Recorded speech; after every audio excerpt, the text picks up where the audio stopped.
हे नाथ मुझने मति शुद्ध देजो, हૈये सदा सेवक भाव रहजो। છો શબ્દો મારા પણ આપ આવીને કહેજો, રાજી થઈ અક્ષર ભાવ દેજો, રાજી થઈ અક્ષર ભાવ દેજો। શ્રી સ્વામિનારાયણ ભગવાનની જય, સિયાવર રામચંદ્ર ભગવાનની જય, ઉમાપતિ મહાદેવની જય। દરેક દિવ્ય હરિભક્તોને ધનુર્માસ પ્રવચન માળાના જય સ્વામી નારાયણ। છેલ્લા 3 દિવસથી આપણે સ્વામિનારાયણ સંપ્રદાયના એવા ભક્ત રત્નોના એ જીવન પ્રસંગો સાંભળી રહ્યા છીએ કે જે જીવન પ્રસંગો સાંભળવાથી આપણા જીવનની અંદર એક સાચી દિશા મળે, એક સાચું જ્ઞાન મળે અને આપણે કેવી ભક્તિ કરવાની છે, કેવા માર્ગે આગળ વધવાનું છે એનું વિશેષ આપણને જ્ઞાન પ્રાપ્ત થાય છે। તો આજે આ ધનુર્માસ પ્રવચન માળાની અંદર ચોથા દિવસે આપણે સૌ કોઈ એકઠા થયા છીએ। તો આજે આપણે એક લીમલીના મૂળજી શેઠનું એ જીવન પ્રસંગો સાંભળવાના છે। જો આમ તો આ ધનુર્માસ મહિનાની અંદર કથા વાર્તાનો વિશેષ મહિમા એ શાસ્ત્રોની અંદર કહ્યો છે। એ પછી ઉપનિષદ હોય કે પંચરાત્ર શાસ્ત્ર હોય કે શ્રીજી મહારાજના એ જે ભક્ત રત્નો છે, નારી ભક્તો હોય, લાડુબા કે જીવુબા કે નાથ ભક્ત, તો આ ધનુર્માસ મહિનાની અંદર વિશેષ એ સ્વામિનારાયણ ભગવાનને એ પ્રસન્ન કરવાના તેઓ પ્રયત્ન કરતા હતા અને એ સ્વામિનારાયણ ભગવાન પોતે એ ખરેખર રાજી પણ થાય છે।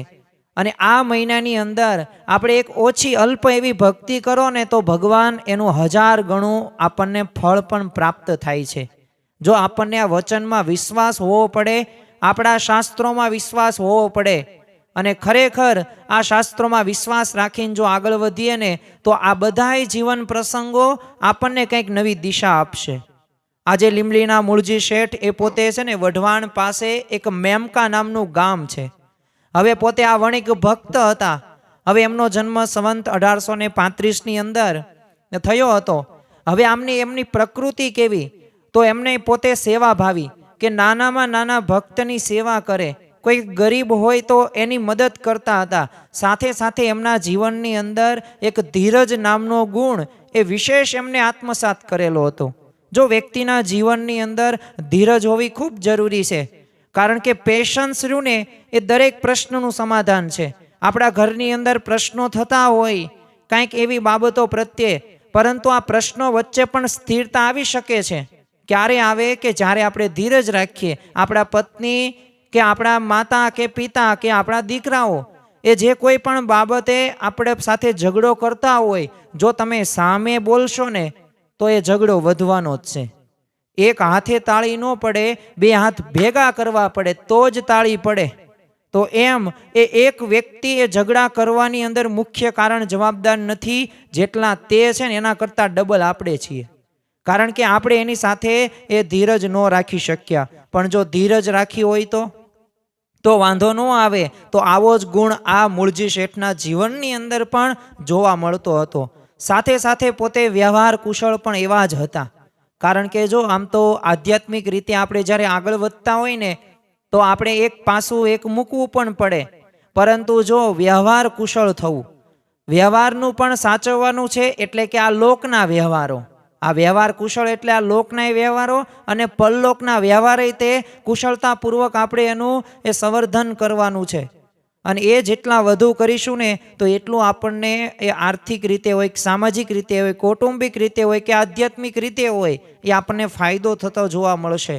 અમુક સમયે એમણે મૂળી રાજ્યનું આમ કારભારું પણ સંભાળેલું હતું અને પાછું એટલું બધું પોતે સેવાભાવથી જોડાયેલા હતા।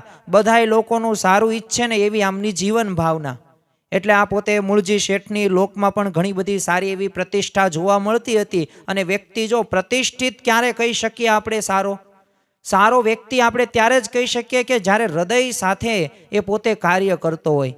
બૌદ્ધિક રીતે માણસો ઘણા બધા બુદ્ધિશાળી જીવે છે કે જે પોતે બાટલીમાં પૂરવાન ધંધા કરતા હોય, સામાન્ય ભાષાની અંદર આપણે કહી શકીએ। પરંતુ જે વ્યક્તિ હૃદયથી કાર્ય કરે ને તો એ હૃદયથી કાર્ય કરવાની એની કંઈક કળા હોય ને એ અલગ હોય છે, એની કંઈક છટા અલગ હોય છે, એના કંઈક વચનો અલગ હોય છે, એનું કંઈક કર્મ અલગ હોય છે।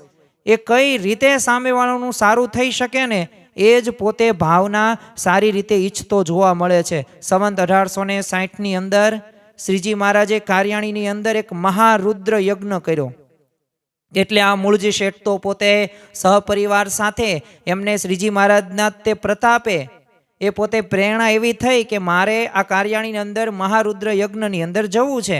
એટલે પોતે ત્યાં જાય છે અને શ્રીજી મહારાજનો એ પ્રતાપ જોયો એમને, અને એ શ્રીજી મહારાજના એ પોતે આશ્રિત બની જાય છે અને કંઠી ધારણ કરે છે. અને પછી મૂળજી શેઠ એ શ્રીજી મહારાજને એક વિનંતી કરે છે કે તમે મેમકા પધારજો, ખાસ ભાવભર્યું આમંત્રણ છે. એટલે શ્રીજી મહારાજે તો એ સ્વીકાર્યું અને કાર્યાણીથી કુંડળ થઈને તેઓ પોતે મેમકા પધાર્યા.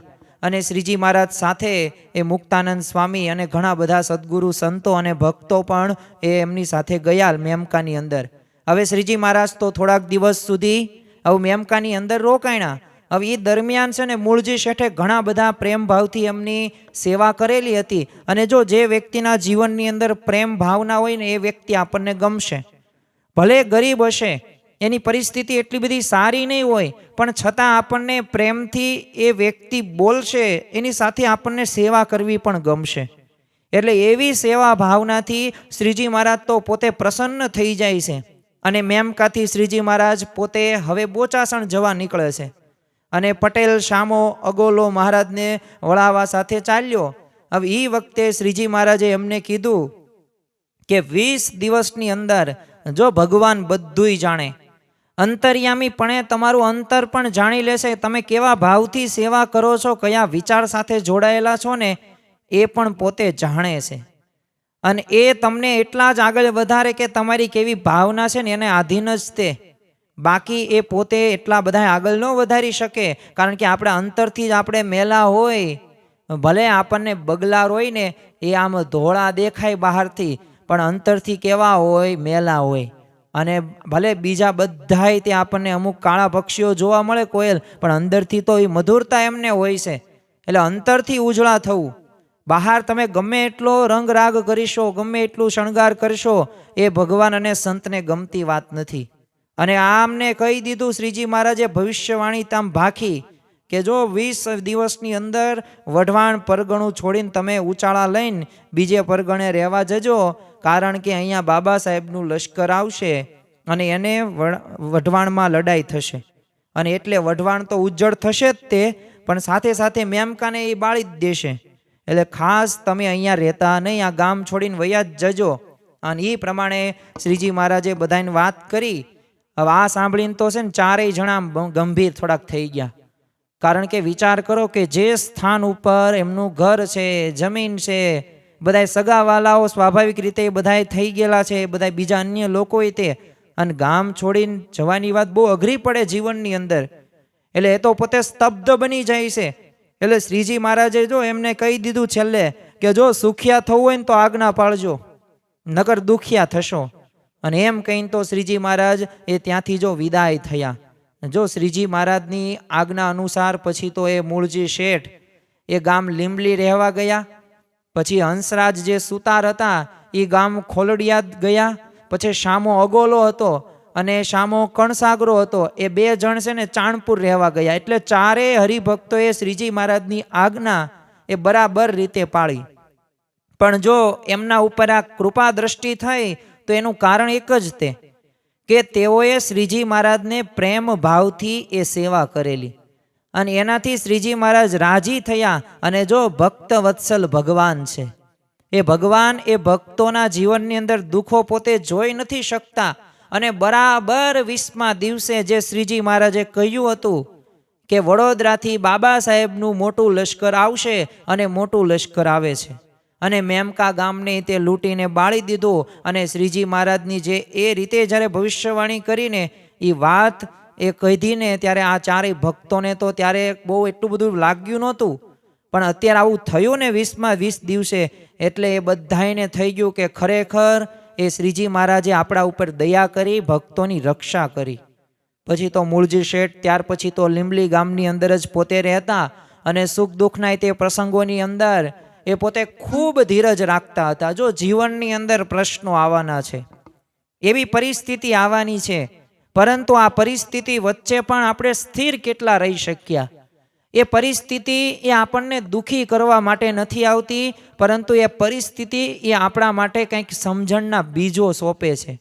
અને આ સમજણના એ વિચારો લઈને આપણે જો વાવેતર કરીશું ને સમજણનું, તો જીવનમાં ગમે તેવા પરિસ્થિતિ નહીં આવે, એમાં આપણે સ્થિર રહી શકશું. એટલે ભગવાન દુઃખો નથી આપતા, ભગવાન તમને કંઈક શીખવાડવા માટે, કંઈક સમજાવવા માટે એવી પરિસ્થિતિઓ ઊભી કરે છે હાથે કરીને અને પોતાની ઈચ્છાએ કરીને. પણ એમાં આપણે ધીરજ રાખવાની છે. અને શ્રીજી મહારાજ પ્રમાણે, એમની ઈચ્છા પ્રમાણે આ તો આ મૂળજી શેઠ પોતે સેવા કરે, ભજન કરે, સ્મરણ કરે, અને પાછું શ્રીજી મહારાજ વિશે અત્યંત પ્રીતિ તે અને મહાત્મા જ્ઞાનયુક્ત પોતે વિશ્વાસે તેને શ્રદ્ધા સાથે જોડાયેલા. એટલે ગમે ત્યારે છે ને શ્રીજી મહારાજના દર્શન કરવા માટે, હવે શ્રીજી મહારાજનું સ્થાન કયું? મૂળ ગઢડા. એટલે તે જો વચનામૃતની અંદર ગઢડા પ્રથમ, ગઢડા મધ્ય, ગઢડા અંત્ય, સૌથી વધુ શ્રીજી મહારાજ ત્યાં રહ્યા છે 25 થી 27 વર્ષ જેટલું અંદાજિત આપણે ગણી શકીએ. તો ત્યાં ગઢડા પોતે પહોંચી જાય અને પાછા મૂળજી શેઠ આ મહિમાથી સેવા અને સમાગમનો પણ લાભ લેતા. જો સમાગમથી આપણા જીવનની અંદર એ સંગ શુદ્ધિ થાય છે, અને સારાનો સંગ કરવાથી આપણામાં સારા ગુણો આવે છે, ખરાબનો સંગ કરવાથી ખરાબ ગુણો આવે છે. એટલે આપણા જીવનની અંદર યાદ રાખવું કે સમાગમ કરવાનો જ તે. આ ધનુર્માસ આપણે પ્રવચન માળા, આનો હેતુ શું છે? જો આનો હેતુ એ સ્વાભાવિક રીતે આપણને એવું લાગે કે ના ના આ બધાય તે આપણે વહેલા જાગીએ અને આપણે સાંભળીએ એટલે આમ થાય, તેમ નહીં. આનો મુખ્ય હેતુ એ જ છે કે આપણને એક સાચી દિશા પ્રાપ્ત થાય. આપણને આ સમાગમથી, આ સમાગમ આપણે કરીએ છીએ, આ સમાગમ કાંઈ ગામની વાતો કે ક્રિકેટના કાંઈ સ્કોરની વાતો નથી કરતા, કે પછી કૂથલી કે ગામની નથી કરતા. આ તો ભગવાનના એવા ભક્તોના આપણે ચરિત્રો સાંભળીએ છીએ, પ્રસંગો સાંભળીએ છીએ, કે જે પ્રસંગો સાંભળવાથી એ આપણને એક તો સમય એવો આવશે કે આપણા જીવનની અંદર એ અંતરાત્મા કહેશે, પોકારશે કે હવે તારે આ કરવાનું છે. આપણને સાચો રસ્તો આપણને આ પ્રસંગો આપશે. તો ભગવાન તો ભક્તની રક્ષા કરવા બેહેજ છે. ગુણાતીતાનંદ સ્વામીએ પોતાની વાતોની અંદર કહ્યું છે કે જેમ પાપણને વળી આ રહીને એ આંખની રક્ષા કરે, એ કાંઈ થવા ન દે પાપણો આપણને, ભલે સામાન્ય લાગે તમને વાળ, પણ એ પાપણ રક્ષા કરે છે આંખની. જેમ રાજા હોય એ પ્રજાની રક્ષા કરે છે, પછી માતા પિતા હોય તો એ પોતાના દીકરાઓની, સંતાનોની રક્ષા કરે છે, એમ ભગવાન હોય ને એ ભક્તની રક્ષા કરે છે. અને આ મૂળજી શેઠની પણ એવી રીતે રક્ષા કરેલી. એકવાર છે ને શ્રીજી મહારાજ પોતે કાર્યાણી પધાર્યા હતા. તે વખતે આ લીમલીથી મૂળજી શેઠ અને સગ્રામ હતો એ હરિભક્ત, એ બે જણ દર્શન કરવા માટે પોતે ચાલતા ચાલતા કાર્યાણી જવા માટે નીકળ્યા. હવે માર્ગની અંદર છે ને સાલેમાલ પર્વતની અંદર પોતે ભૂલા પડ્યા. હવે રસ્તો કાંઈ એમને કંઈ સૂજે નહીં, અને આ પર્વત પર હવે આ મૂળજી સ્વાભાવિક રીતે કોઈ પણ પ્રકારે મૂળજીના બહાર વટિયા રહેતા હતા, અને એ પોતે ધાક પાડે અને લૂંટી લે. એટલે બંને ભક્તો તો આમ ભજન કરતા કરતા ચાલતા હતા, અને ભગવાન તો ભક્ત વત્સલ શ્રીજી મહારાજે પોતે સ્વયં ભક્તોનું રક્ષણ કરવા માટે એ ભરવાડનો વેશ લઈને પોતે આવ્યા, અને આ મૂળજી શેઠને પૂછ્યું તમારે ક્યાં જવું છે? એટલે એમને તો કહ્યું સાહજિક રીતે, એ તો પેલા આનંદિત થઈ ગયા, ઘાસ કોક તો વ્યક્તિ આવ્યા કે કીધું કે અમારે તો કાર્યાણી જવું છે. એટલે આમને કહ્યું કે જો કાર્યાણી તો આણી કોર્સ રહી ગયું છે અને તમે ભૂલા પડ્યા છો, અને અહીંયા તો જો બહાર વટિયા રહેશે અને એ તરફ તમે જાવશો માટે તમને લૂંટી લેશે. એટલે તમે મારા ભેળા ચાલો, એટલે હું તમને રસ્તો દેખાડું. અને આ મારી ગાયો તે એની કોરે ચરવા ગઈ છે, એટલે મારે એ તરફ જ જવું છે, એટલે તમે મારી પાછળ પાછળ ચાલો. અને એમ કહીને ખભે લાકડી લઈને એ પોતે આગળ ચાલ્યા. વિચાર તો કરો, પૂર્ણ પુરુષોત્તમ સર્વોપરી ભગવાન, સર્વે અવતારી એ સ્વામિનારાયણ ભગવાન પોતે ભક્તની રક્ષા કરવા માટે એવો વેશ ધારણ કરીને એ પોતે આગળ જાય છે, અને પાછળ પાછળ આ મૂળજી શેઠ અને આ સગ્રામ ભક્ત એ પાછળ પાછળ ગયા. હવે થોડોક સમય થયો ને એટલે આમ એમને તરસ લાગી મૂળજી, એટલે એમને કહ્યું કે હવે પાણી છે તમારી પાસે? તો હવે એમની પાસે પાણી નહોતું, પણ દૂરથી છે ને આમ પાણી ખોળીને લાવીને પછી તો આમને પાયું, અને શેઠના પગની અંદર કાંટાઈ બહુ વાગેલા. અને ભગવાને પોતે પોતાના હાથથી એ ભક્તના પગની અંદર જે કાંટા હતા ને એ કાંટા કાઢે છે. અને સત્સંગની વાતો કરતાં કરતાં એ પોતે કાર્યાણીની અંદર પોતે ભાગોળ સુધી શેઠને પહોંચાડી દેશે. અને ગામને પાદર એ ભરવાડે પણ કીધું કે શેઠ જો આ કાર્યાણી ગામ છે એમાં તમે જાઓ, હું મારી ગાયો તરફ જઈશ. અને શેઠ તો આ કાર્યાણી ગામ છે ને એમાં એમ કીધું ને ત્યાં જ તે પોતે પાછળ જોયું ને તો અદૃશ્ય થઈ ગયા, પછી તો કાંઈ દેખાય જ નહીં. એટલે બહુ આશ્ચર્ય થયું. અને શ્રીજી મહારાજે આપણી રક્ષા કરી એમ પછી માની લીધું બંને હરિભક્તે. અને પછી બંને ભક્તોએ દરબાર ગઢની અંદર શ્રીજી મહારાજના દર્શન કરે છે. અને એ વખતે એ રસ્તાની સર્વે વાત શ્રીજી મહારાજને બધી સંભળાવી અને વળી કહ્યું કે અમે ન આવ્યા હોત ને તો તમને બહાર વટિયા લૂંટી લેત ને પકડી જાત, અને અમે જે વેશ લઈને આવ્યા હતા તમારી રક્ષા કરવા માટે. જ્યારે શ્રીજી મહારાજે આ સામેથી વાત કરીને ત્યારે ઓલા બંને ભક્ત તો પોતે એ ગદગદ કંઠ થઈ ગયા હતા. તો જો ભગવાન રહ્યા ને ભક્તની સેવા કરે જ છે, ભક્તિ અને રક્ષા પણ કરે છે, અને બધુંય જાણે છે. કઈ રીતે સારું થાય ને એ ભગવાન બધુંય કરે છે. પણ જો આપણે પાછા એવા ભક્ત થવાનું છે. ભક્તની વ્યાખ્યાની અંદર જો આપણે આવવું હોય ને તો એ ભક્ત કેવા કેવા હોય એના પ્રમાણે આપણી પાસે લાયકાતો હોવી પડે. જો સામાન્ય રીતે લોકની અંદર તમે જોજો કે તમારે ડૉક્ટર બનવું હોય તો એની લાયકાતો જોવે, તમારે શિક્ષક બનવું હોય તો તમારે ભાઈ બીએડ કે પીટીસી કરવું જ જોઈશે. તમે પછી કાંઈ એન્જિનિયર કર્યું હોય ને ડૉક્ટરમાં તમે પ્રેક્ટિસ કરો તો ચાલશે? નહીં ચાલે, તમે કહેવાવ જ નહીં, એન્જિનિયરમાં તમારું નામ ગણાય. એમ આપણે જો ભક્ત એવા થવાનું છે ને તો ભગવાન આપણી લાયકાતને અનુસાર આપણી રક્ષા કરશે. એટલે એવા સર્વોચ્ચ ભક્ત થવું. જો ઇતિહાસની અંદર શાસ્ત્રોની અંદર એવા ભક્ત થઈ ગયા નચિકેતા, એ પ્રહલાદ હોય કે ધ્રુવ હોય, તો આ હનુમાનજી હોય કે તુલસીદાસ હોય, આવા ભક્તો થઈ ગયા કે જેમને ભગવાનને પ્રસન્ન કરી નાખ્યા છે. તો બસ આપણે ભગવાનને પ્રસન્ન કરવાના છે. અને આપણને ઘણા બધાને કેવો પ્રશ્ન થાય કે આપણે આ 3-4 દિવસથી તો આ પ્રવચન માળાની અંદર આ સ્વામિનારાયણના ભક્ત રત્નોના જીવન પ્રસંગો સાંભળીએ છીએ, પણ ખરેખર શું આ કળિયુગની અંદર અત્યારે આપણને ભગવાનનો સાક્ષાત્કાર થાય? ભગવાન શું આપણી રક્ષા કરે? અરે આ અવિશ્વાસ છે ને એ શંકા રહીને તો આપણે હજી પૂરેપૂરા જોડાયેલા નથી. અરે ભગવાન આપણી એ ગમે એમ રક્ષા કરે છે. એક છે ને યુવક હતો, હવે પોતાની ઉંમર 22 વર્ષની, પોતે જંગલની અંદર જાય છે. અને જંગલની અંદર તો ગયો એટલે આમ ભૂલો પડી ગયો. એટલે સ્વાભાવિક રીતે પોતે કાંઈક એડવેન્ચર માટે ગયેલો હતો અને એને એમ નહોતી ખબર કે અહીંયા પછી ભૂલું પડી જવાશે. એટલે સ્વાભાવિક રીતે ત્યારે જ તે ઘનઘોર વાદળાઓ, એ વરસાદ આવ્યો, પવન ફૂંકાણ્યો, કરે શું આ?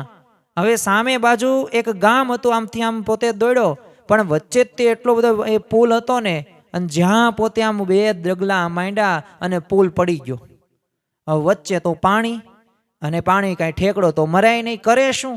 અને કોઈ વ્યક્તિ સાંભળે નહીં, કારણ કે બધાય તે પોતાના કૂબાની અંદર એ સૂતેલા હતા. કારણ કે ઘનઘોર આવો વાદળ ને વરસાદ ને હોય, કોણ બહાર નીકળે? એટલે આને ભગવાનને પ્રાર્થના કરી કે ભગવાન મને તમે બચાવો, ગમે એ રીતે બચાવો. પણ છે ને નો માન્યા. એ સ્વાભાવિક રીતે એના મનની અંદર જે વિચારો હતા એ વિચારો અસમંજસ રીતે ઘડીક કરે, ઘડીક બચાવશે કે નહીં બચાવે. પણ જે પુલ હતો ને એ પુલ સાવ નહોતો ભાંગ્યો.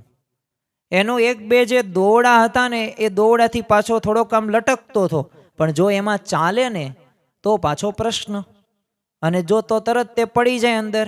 એટલે સામે છે ને એક વ્યક્તિ આવ્યા અને એ વ્યક્તિ પોતે નમી ગયા અને આમ પુલ પકડ્યો, પણ આગેથી આને દેખાય નહીં. પણ આમને તો ભગવાન પોતે હતા, પણ આ યુવક ઓળખી ન શક્યો. એટલે એને કીધું કે જો તું છે ને મેં અત્યારે અહીંયા હું બેઠો છું, પકડ્યું છે, અને તું આવ. પણ આ ન માન્યો, તે નો જ માન્યો. પછી છેલ્લે અંતે એ થોડોક સમય પસાર થયો, એ કહે કે હવે ગમે એમ કરીને તે મારે માનવું જ પડશે. અને પોતે જાય છે, અને ભગવાને તો એ પુલ એ 2 હાથથી પકડી રાખેલો હતો અને એ બચાવી લીધો. અને પછી તો આ ભગવાન પોતે વહી જાય છે, અને આ યુવકે એમનો આભાર પણ માન્યો. પણ પછી એને પ્રશ્ન થયો કે આ કોણ હતું? અને ત્યારે પછી એને પાછળ જોયું ને તો કોઈ નહીં, અદૃશ્ય થઈ ગયા. તો જો ભગવાન હતા, એમ ભગવાન તો આપણી રક્ષા કરે જ છે. પણ આપણને એમના વિશ્વાસ નથી ને એટલે આપણે ઉગરી શકતા નથી. એકવાર છે ને બાબા સાહેબે આમ સમઢિયાળા ગામની અંદર કાંઠીઓ ઉપર છે ને આમ ચોથની રકમ ચૂકવી દેવા માટે આમ સંદેશો મોકલો. અને આ સંદેશો લઈને 2 ઘોડે સવારો જતા હતા. અને લીંબલી ગામને પાદર એક વાણિયાને એમને પૂછ્યું કે આ મૂળજી શેઠનું આ લીંબલી ક્યાં આવ્યું છે? કારણ કે આ વણિક હતા એ પોતે સત્સંગી હતા. એટલે એને કીધું કે જો તમારી ઓળખાણ શું પેલા એ કયો. તે ઘોડે સવારોએ કીધું કે જો અમે તો બાબાજીના એ મોસલ છીએ અને મૂળજી શેઠના નાક કાન કાપવા નીકળ્યા છીએ, એ બાબાજીનો આદેશ છે.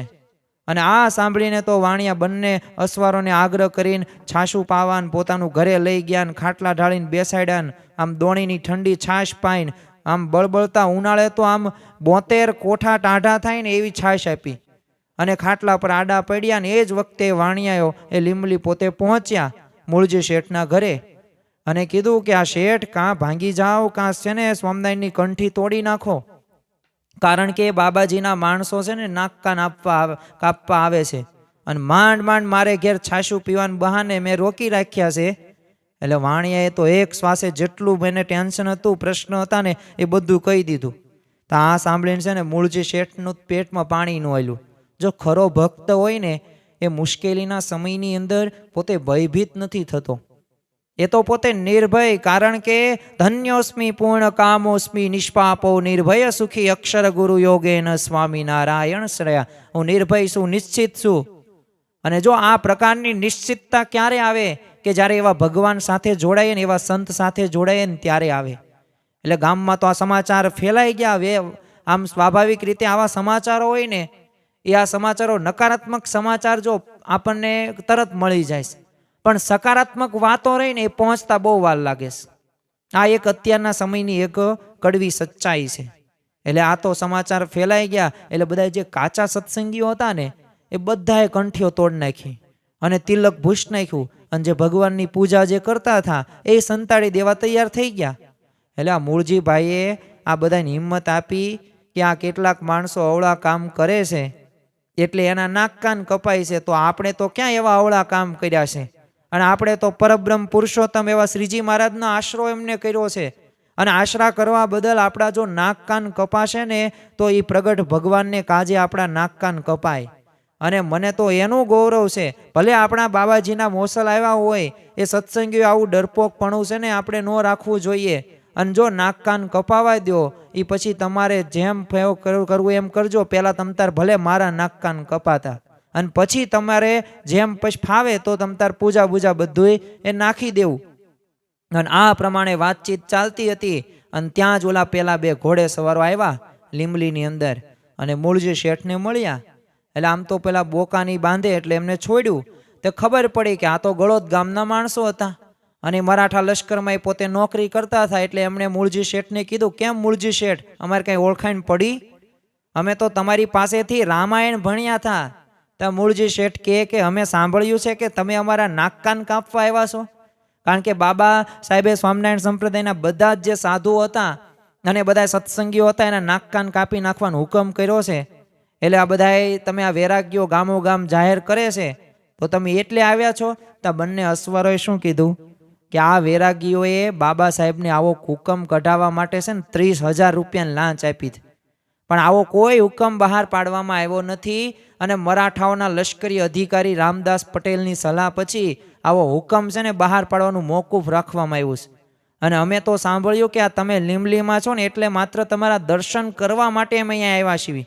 અને અમારે તો સમઢિયાળામાં એ કાઠીઓ હતા એમને ચોથ ભરવાનો સંદેશો આપવા જવાનું છે એટલે અમે આવ્યા. બાકી આવું અમે કંઈ કરવા માટે આવ્યા નથી. અને આ સાંભળીને તો મૂળજી શેઠ પોતે રાજી થઈ જાય છે અને કહે છે કે હવે આવ્યા જ છો ને તો જમીને જ જાઓ. અને એમ કહીને પોતે આ મૂળજી આ શેઠ પોતે આ બેનને મોસલોને એ પોતે જમાડે છે. જો તો પણ એ વૈરાગીઓ હતા ને એના આસપાસના ગામોની અંદર વાતો તો ઉડાડી કે આ મરાઠા સૈનિકોને આ છે ને લીંબલી ગામના બધા સત્સંગી જે મૂળજી શેઠના નાક કાન બધા કાપી નાખ્યા છે અને વધારાના હોઠ પણ કાપી નાખ્યા છે. હવે આ સાંભળી તો ગામો ગામથી મૂળજી શેઠના સગાવાલા હતા હવે ખબર કાઢવા માટે તો આવે જ તે. અને બધા આવ્યા પણ મૂળજી શેઠના તો નાક કાન ને હોઠ બધા સાજા હતા. એ જોઈને પોતે નવાઈ પામી ગયા. તો જો આવી રીતે એ મહારાજે ત્યારે એમની રક્ષા કરેલી હતી. જો ભગવાનના ભક્ત હોય ને સાચા તો એની ભગવાન રક્ષા ગમે તેમ કરે છે, ગમે તે વતી કરે છે. આપણે એવું પણ સાંભળ્યું છે કે ભગવાન છે ને એક શૂળીનું દુઃખ કાંટે મટાડે છે. તો જો મૂળજી શેઠની પણ રક્ષા એવી જ રીતે એક વખત મહારાજે કરેલી. હવે મૂળજી શેઠ જ્યારે છે ને મૂળીમાં એક પરમારનું કારભારું કરતા હતા. આવી વખતે તેઓ શ્રીજી મહારાજના દર્શન કરવા માટે એ ગઢડા જવા માટે તૈયાર થઈ ગયા. તો ત્યાં એમના છે ને પગની અંદર એક બાવળનો કાંટો વાગ્યો અને આમ પગ સોસરો નિસરી ગયો. એટલે 15 દિવસ સુધી તો ખાટલે રહ્યા અને પછી આરામ થયો ને પછી ગઢડા શ્રીજી મહારાજના દર્શન કરવા માટે ગયા. તે પછી શ્રીજી મહારાજે પૂછ્યું કે મૂળજી શેઠ, આ તમે વહેલા આવવા નતા ને કેમ વાર લાગી? જો ભગવાનને તો બધી ખબર જ હતી, પણ આ તો આપણને સમાસ થાય અને આપણને વાત સમજાય, ભક્તોને મહિમા સમજાય ને એટલે મહારાજ આવા પ્રશ્નો પૂછતા હતા. એટલે પ્રશ્ન પૂછો એટલે મૂળજી શેઠે કીધું કે મારા પગમાં જો કાંટો વાગ્યો હતો ને ખાટલે પડ્યો હતો 15 દિવસથી. તે શ્રીજી મહારાજે કીધું કે તમને આવતા જાણીને છે ને એ બહાર વટિયા હતા ને મારવા માટે તૈયાર હતા, અને જો તમે તે દિવસે જો નીકળ્યા હોત ને તો બરછીએ મારે અને સારું તમારું બરછીનું દુઃખ એ અમે છે ને કાંટેથી નિવારણ કર્યું. તો જો ભગવાન ભક્તોની રક્ષા કરે છે કરે છે કરે છે. તમે જો બાળ ભક્ત પ્રહલાદ કેવી કેવી રક્ષા એ ભગવાને કરી. સ્પેશિયલ એમના માટે એક નૃસિંહ અવતાર એક કર્યો બચાવવા માટે પ્રહલાદને, કારણ કે હિરણ્યકશ્યપુ એવા વરદાનો માગ્યા હતા જે અશક્ય હતા, પણ જો ભગવાને એ પ્રકારે વરદાનો પણ બધાય તે એનાથી તાર કાઢ્યો, વચ્ચેનો રસ્તો કાઢ્યો અને એનું મૃત્યુ એ થયું. તો જો આ એ પ્રસંગ પછી તે સ્વાભાવિક રીતે શ્રીજી મહારાજ તો એમને ગઢડાની અંદર એ દાદા ખાચરના કારભારી તરીકે સેવામાં પછી રાખ્યા. એકવાર એમને ઘેર છે ને પોતાનો દીકરો માંદો થયો એટલે એમના પત્નીને કાગળ લખીને છે ને મૂળજીભાઈને તેડવા માટે ગઢડા માણસ મોકલ્યો. એટલે મૂળજી શેઠે શ્રીજી મહારાજને કીધું, મહારાજ મારો દીકરો છે ને બીમાર છે અને એ ઘેરથી મને તેડવા સારું કાગળ લઈને માણસ આવ્યો છે, તો હું કેમ કરું? જો ભક્ત હોય ને એ જ્યારે જોડાય ને, જ્યારે સત્સંગ સાથે, જ્યારે ગુરુ સાથે, સત્પુરુષ સાથે, ત્યારે એમની આજ્ઞામાં રહેવાનું છે. આપણે મન ધાર્યું આપણા જીવનની અંદર કરવાનું નથી, અને જેટલી આજ્ઞામાં રહેશું ને એટલા આપણે વધુ સુખી રહીશું. અને જો અહીંયા તે એ જ વાત કરી કે મહારાજ તમે જેમ કહો ને એમ હું કરું. હવે વિચાર તો કરો, પોતાનો દીકરો માંદો હોય, હવે અહીંયા તો આપણા દીકરી કે પછી આપણા ભાઈ એ થોડોક તાવ આવી જાય ને તોય આપણે સ્પેશિયલ ખબર કાઢવા માટે જતા રહીએ, સેવા મૂકી નહીં તે. પણ અહીંયા આપણને ખ્યાલ આવે, પૂછ્યું એમને, જો વિવેક દર્શાવ્યો તો શ્રીજી મહારાજે કીધું કે જો દીકરો માંદો થયો હોય ને તો એ ઘેર ગયા વિના કેમ ચાલે? ઘેર જાઓ અને દીકરાના છે ને સારા સમાચાર અમને વહેલા સર મોકલજો. તો મૂળજીભાઈ તો પોતે પગે લાગીને ચાલ્યા. તે શ્રીજી મહારાજે કીધું, મૂળજીભાઈ પાછા વળો, તમારો દીકરો છે ને દેહ મૂકી જાય ને તો તમને કાંઈ શોખ થાય? તો મૂળજીભાઈએ કીધું, મહારાજ તમે ધામમાં તેડી જાઓ તેવો મને શા માટે શોખ થાય? કારણ કે તમે ધામમાં એમને લઈ જવાનો, પરમ સુખ્યો એને કરશો. અને પુત્રના અવસાનના એ સમાચાર સાંભળીને એ પિતાએ પછી વસ્ત્રની તે એ પોટલી હાથમાંથી હેઠે મૂકી અને પાઘડી ઉતારીને જોડા કાઢ્યા. કારણ કે જે વાત કરીને શ્રીજી મહારાજે છેલ્લે શબ્દો એ પણ કહ્યા હતા કે તમારો જે છોકરો રહ્યો ને એ પેલા સાધુ હતો. જો ભગવાન અને સંત, આપણે તો 1 મિનિટ પછી શું બનવાનું છે ને ખબર પણ નથી પડતી. તમે જો અમદાવાદની અંદર એ જે દુર્ઘટના બની, બહુ દુઃખદ ઘટના હતી, પણ ક્યારે હજી તો એ પ્લેન ખાલી આમ ઉપર ચડ્યું અને થોડીક મિનિટોની અંદર એ પોતે ધ્વસ્ત થઈ ગયું. બચારા ઓલા જે વિદ્યાર્થીઓ હતા જે ભણતા હતા ડૉક્ટરનું, એ પોતે જમતા હતા, અમુક પોતે એ ન્યા સેવા કરતા હતા, અને અમુક તો બેઠા બેઠા એ કંઈક સપના પણ જોતા હતા કે અમે અહીંયા જઈશું, આમ કરશું, તેમ કરશું. પણ જો એ સેકન્ડોની અંદર, મિનિટોની અંદર એ દેહ પડી ગયા. તો જો આ આપણું આવું જીવન છે, એમનું એકનું નહીં, આપણા સર્વે કોઈનું ક્યારે મૃત્યુ થશે ખબર પણ નહીં પડે. ભલે આપણે દેહને ગમે એટલો રૂડો શણગારતા હશું, પણ અંદર રહ્યું ને એ અંદરનું જો કાંઈ નહીં કરીએ ને તો બધું ફોગટ છે. એ આપણું મુખ્ય લક્ષ્ય છે, અને મુખ્ય લક્ષ્ય પ્રમાણે જ આપણે એનું જ કામ કરવાનું છે. બીજું આપણે કરવાનું છે, આપણી જવાબદારી છે. અને અહીંયા તે શ્રીજી મહારાજે એ જ વાત કરી, તમારો છોકરો પ્રથમ સાધુ હતો અને કાંઈક વાસના રહી ગઈ હતી ને એટલે એનો જન્મ તમારા ઘેર થયો, અને એના ધામમાં તેડી ગયા શિવી, અને માટે હવે તમે નદીએ જઈને પાછું નાહી આવજો. અને પોતે પાછા જાય પણ છે, અને કાંઈ પણ પ્રકારનું રુદન નહીં, કોઈ પણ પ્રકારના આંસુ નહીં, પાછું શરીર પણ થોડુંક પણ કમ પણ નહીં થયું. એટલે થોડીક દુઃખની રેખા પણ જોવા ન મળી અને ઘેલા નદીએ જઈને પોતે સ્નાન કરી આવ્યા ને પછી શ્રીજી મહારાજને પગે લાગીને પાસે બેઠા અને દીકરાનો કોઈ પણ પ્રકારનો શોક એમને કર્યો નહીં. જો આ સમજણ આપણને આ સત્સંગથી શીખવા મળે છે. આ સમજણ એ આપણા પ્રશ્નોનું સમાધાન કરે છે. આ સમજણ આપણા દરેક પ્રશ્નોનું સમાધાન સાથે સાથે આપણને નિર્ભય કરે છે, નિશ્ચિત કરે છે કે આપણે કોને આશરે છીએ, આપણને કેવા ભગવાનને કેવા સંત મળ્યા છે. શ્રીજી મહારાજે સંવંત 1866ની અંદર એ ડભાણની અંદર યજ્ઞ કરેલો તો ત્યારે મૂળજી શેઠને છે ને ખાસ તેડાવેલા અને મૂળજી શેઠ તો ખૂબ પોતે પ્રામાણિક હતા. એટલે શ્રીજી મહારાજે તો છે ને સમયા ઉત્સવનો જે પણ હિસાબ કિતાબ થાય ને એ આ મૂળજી શેઠને જવાબદારી સોંપેલી. પણ અહીંયા તે એ ચમત્કાર થયેલો હતો. હવે આ સમયની અંદર હિસાબ કિતાબ રહ્યો એ એમને સોંપેલો, પણ બ્રાહ્મણોએ છે ને યજ્ઞમાં અવળાઈ કરીને છે ને ત્યારે ઘીનો બગાડ કર્યો. હવે ઘીનો બગાડ કર્યો, જેટલું ઘી હતું ને વિશેષ તે એ બધાય બ્રાહ્મણોએ કૃત્ય કરેલું ત્યારે, અને એમાં અમુક દ્રશ્યો હતા એની લીધે. પણ તોય શ્રીજી મહારાજે તો બધાને સારી રીતે છે ને દક્ષિણા આપવાનું નક્કી તો કરેલું જ હતું. એટલે ભેટમાં મળેલી તે 16,000ની રકમ હતી એ મૂળજી શેઠને આપી રાખવેલી, એટલે લાવવાનું કીધેલું. તો એમાંથી દક્ષિણા વેચવા નથી, એટલે મૂળજીએ તો કીધું કે જો યજ્ઞનો કેટલોયનો સામાન છે ને નામાંથી આણ્યો છે, એટલે ચૂકવવા તો મારે તો જોઈશે.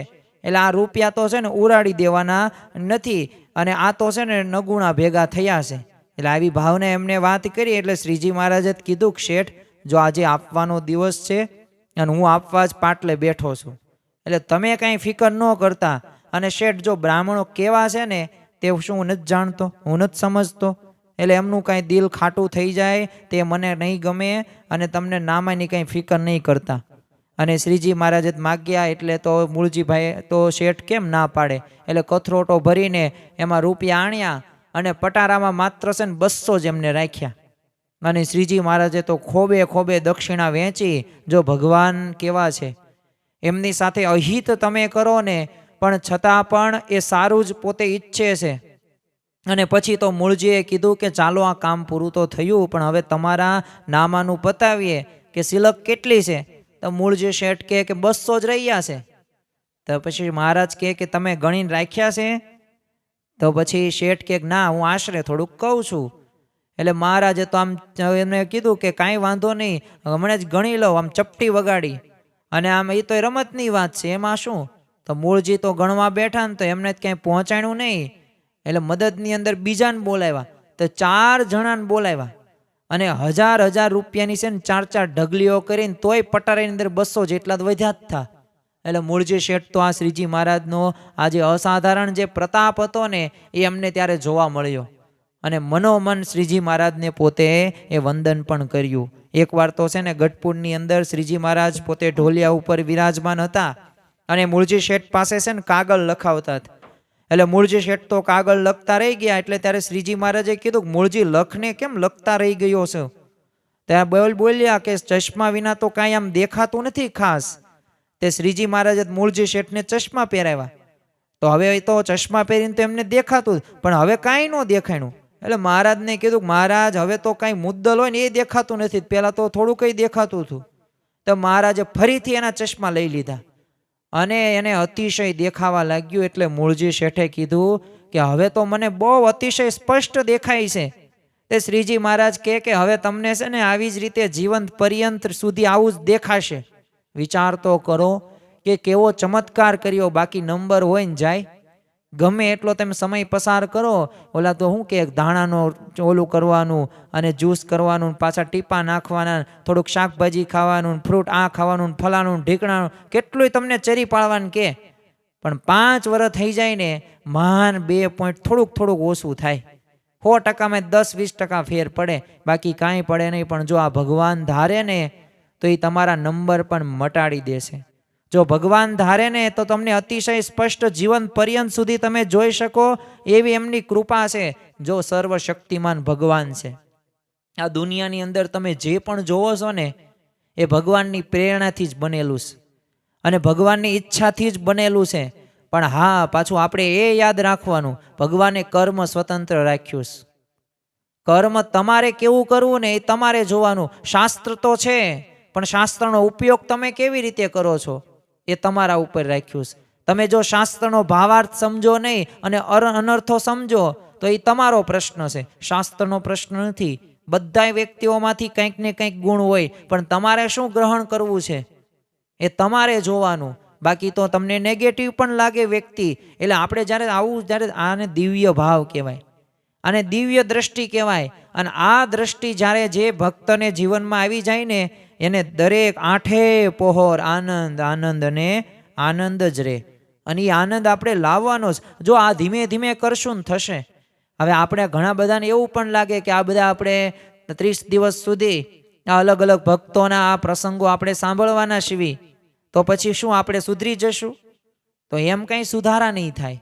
એ બધાય ભક્તોએ જે કર્યું છે ને એ આપણામાં લાવવાનું છે. આ એના માટે આ ધનુર્માસનું આપણે પ્રવચન માળા શરૂ કરેલી છે. અને આ પ્રવચન માળાની અંદર એકે એક માળાના મણકા સમાન ભક્તો રત્નો છે. અને શ્રીજી મહારાજ તો આ રીતે જ આપણને કહે છે કે આ બધા ભક્તોના ચરિત્રો દ્વારા જ તે આપણામાં જો વિશેષ એ દ્રઢતા આવશે. એક વખત છે ને શ્રીજી મહારાજ પોતે લીંબલીમાં મૂળજી શેઠને ઘેર પધાર્યા, અને ત્યારે એક ચમત્કાર કર્યો મહારાજે. આમ તો તેમના ફળિયાની અંદર છે ને ઢોલિયા ઉપર પોતે બિરાજમાન હતા. અને એ જ સમયે છે ને શેઠની દીકરી હવે રોટલા ઘડતી હતી, અને એમના પત્ની પાણીએરીથી પાણીનો આમ કળશો ભરવા આવ્યા. એટલે આમ છે ને એ દિવાલને અડીને હાલે. એટલે મહારાજે જોયું, બધું જાણતા જ થા, પણ પ્રશ્ન કર્યો કે આ કોણ છે? એટલે મૂળજીભાઈને આવું પૂછ્યું ને તા આ સ્ત્રી કોણ? એ કે મૂળજી શેઠ કે મારા પત્ની છે. તે શ્રીજી મહારાજ કે કેમ આ દેખતા નથી? તો મૂળજી શેઠ કે હા મહારાજ, એ છે ને દેખતા નથી. તે શ્રીજી મહારાજ તો પોતે દયા ભાવનાથી કે ઓહો બહુ ખોટું થયું. કારણ કે છે ને સ્ત્રીનો અવતાર રહ્યો ને, એને બધી દેહની ક્રિયા તે કરવી પડે, એ કઠિન પડે, પાછું પરિવારના સભ્યોને સાચવવાના હોય, અને બધી જવાબદારી, અને એમાંય તે પાછા અંધ, એટલે બહુ તે કઠણ પડે.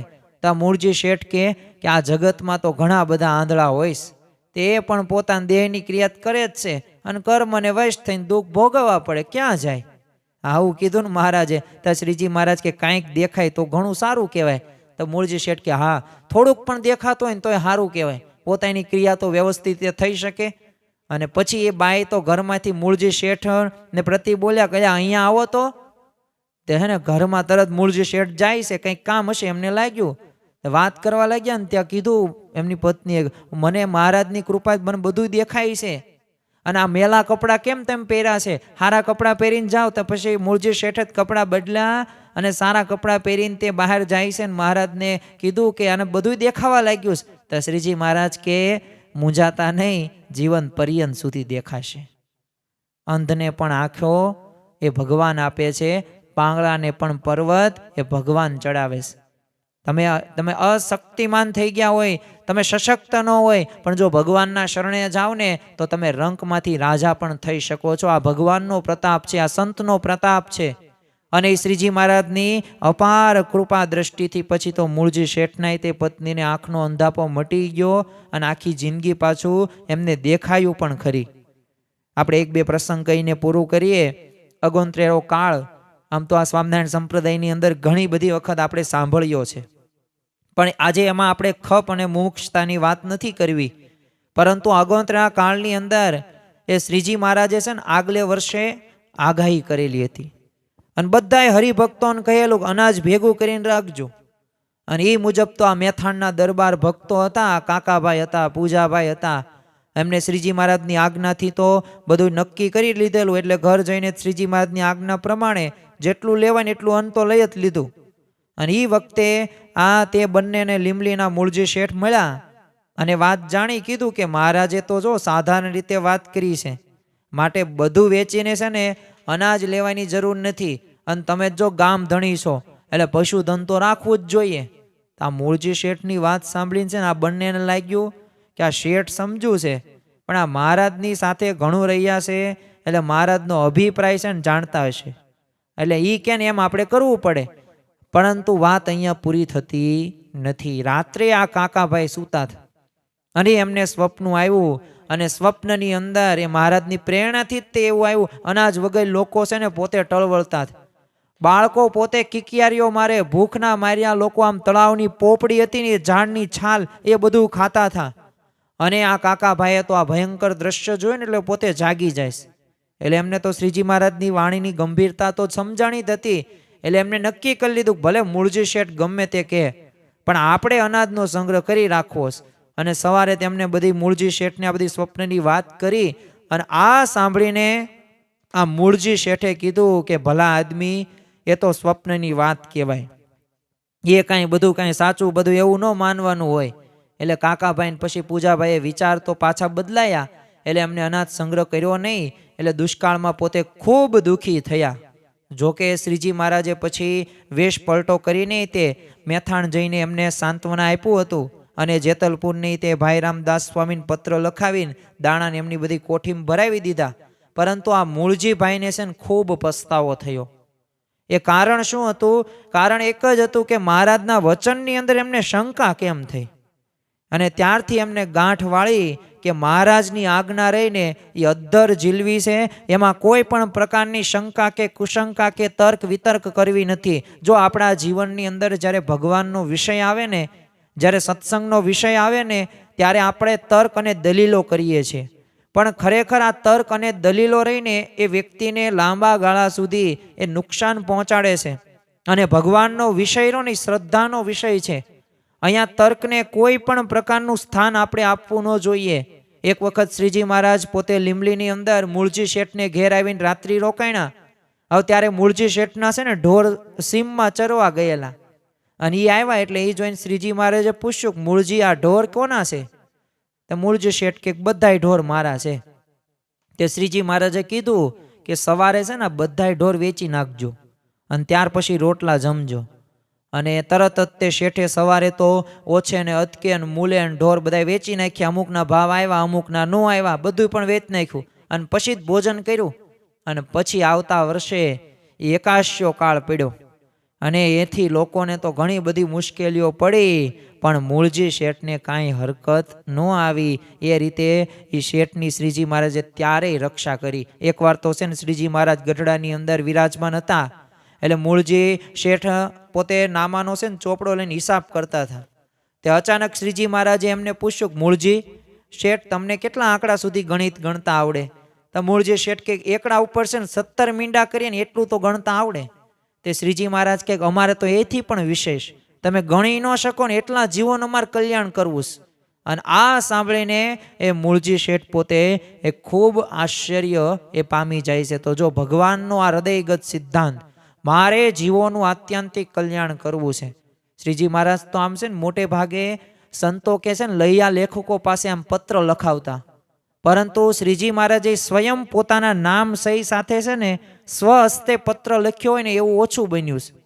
અને એમાંના જ એક આ ભક્ત એટલે કે આ મૂળજી શેઠને એ આ સંબોધીને શ્રીજી મહારાજે સ્વહસ્તે એક પત્ર લખ્યો હતો. અને આ વાત આપણને મનાતી ન હોય તો જે આપણે ગઢડા જઈએ ગઢપુર, તો ત્યાં ઘેલા નદીના કાંઠે જે મંદિર છે અક્ષર પુરુષોત્તમ મંદિર, તો ત્યાં તમે જે આપણે એની અંદર જે પ્રદર્શન છે ગઢપુર જોતા શ્રીજી સાંભળે, આ થીમ ઉપર સરસ મજાનું પ્રદર્શન એ આપવામાં આવ્યું છે. નીચે તમે જાઓ ને મંદિર ઉપર જાઓ એટલે તરત નીચેની સાઈડ છે, તો ત્યાં તમને એ આ જોવા મળે છે. આ પત્ર ઐતિહાસિક આ પત્ર છે કે જે શ્રીજી મહારાજે પોતે સ્વહસ્તે લખ્યો હોય. અને પાછું એમાં સંબોધનમાં ભક્તરાજ શ્રી શેઠ મૂળજીભાઈ શાહ એ સંબોધીને લખેલું છે. તો એ જો અનન્ય ભક્તિ હોય ને તો જ આ શક્ય છે. એટલે મૂળજી શેઠ પછી તો સંવંત 1910ની અંદર એ પોતે અક્ષર નિવાસી થયા. આમ તો આ મૂળજી શેઠનો જન્મ જે 1835 થયેલો, હવે અક્ષર નિવાસ પોતે સંવંત 1910 થયા. એટલે પોતે 75 વર્ષનું આયુષ્ય એમને ભોગવ્યું. પણ મહારાજના પોતે આમ સમકાલીન વયસ્વ ગણી શકાય. અને શ્રીજી મહારાજે કરેલી જે ટીકા સાથેનો એ જે મહાભાગ ભારતનો જે ભાગ રહ્યો ને એ એમણે ઉતારેલો. અને આ મૂળજીભાઈ તે પોતાની ઉત્તરાવસ્થામાં પોતે વઢવાણ રહેતા હતા. અને સંવંત 1897ની અંદર જ તે દલપતરામ અને આ મૂળજી શેઠ હતા એ પોતે એમનો મેળાપ થયેલો. અને પાક્કા બંને મિત્રો પણ એક રાજ દરબારમાં જતા. અને 1907-8ની અંદર તે અમદાવાદમાં પણ પોતે આવેલા. અને જે મૂળજીભાઈના ઘરના જે પુસ્તકો હોય ને એનો ભંડાર એમની પાસે હતો. અને દલપતરા રામ રહ્યા એ પોતે એમાં પુસ્તકોય વાંચતા અને મૂળજીભાઈને તેઓ ગુરુ તુલ્ય તરીકે માનતા હતા. આમ તો મૂળજીભાઈ પોતે પણ કાવ્યના રસ્ય એટલા જ બધા હતા અને કાવ્યોય રચતા, પુરાણો, જ્યોતિષો, પાછે ભાગવત પણ ભણેલા અને એમણે ઉદ્ધવી સંપ્રદાયના 14 ગ્રંથો રચ્યા છે. જે વ્રજ ભાષાની અંદર ભાગવત પણ એમને કરેલું છે. અને એમના મુખ્ય ગ્રંથો આપણે જોઈએ ને તો પ્રશ્નોત્તર બોધ હોય, વચન વિલાસ હોય કે પછી વિવેક વર્તમાન હોય, આ અને જૈન ધર્મસાર હોય, આ એમના મુખ્ય ગ્રંથો આપણે જોઈ શકીએ. તો જો આવા પોતે એ લીંબડીના મૂળજી શેઠ હતા અને એ બધાય ગ્રંથો દ્વારા એ શ્રીજી મહારાજનો પણ પ્રચાર એમને એ સંપ્રદાયનો પણ વિશેષ કરેલો છે. તો ખાસ આ મૂળજી શેઠના જીવનમાંથી એ જો એમને પત્નીને દેખતી કરી, એને જે છોકરો હતો એને અક્ષરધામમાં મહારાજ તેડી લઈ જાય તોય એવી સાંખ્ય વિચાર સાથે પોતે એવી સમજણથી જીવે છે. એ ભગવાને એમના માટે સ્પેશિયલ અને સગ્રામ ભક્ત માટે ભરવાડનો વેશ ધારણ કરીને રક્ષા કરી અને મહારાજે પૈસાનો એ ઢગલાઓ પણ કર્યા. તો આવા મૂળજી શેઠ હતા. મહારાજે ઘણું બધું એમનું મૂર્તિનું પણ સુખ આપેલું. પણ જો વાત એક જ તે યાદ રાખવાની કે જો આપણે ખરા ભક્ત થશું તો ભગવાન આપણી રક્ષા કરશે જ તે. અને છેલ્લે ફરી વખત એ વાતને આપણે યાદ કરીએ કે જેમ પાપણ હોય એ આંખની રક્ષા કરે, જેમ રાજા હોય એ પ્રજાની રક્ષા કરે, જેમ માતા પિતા હોય એના સંતાનોની રક્ષા કરે, એવી જ રીતે ભગવાન પોતાના ભક્તની રક્ષા કરવા બેઠા છે અને બેઠા છે. શ્રી સ્વામિનારાયણ ભગવાનની જય.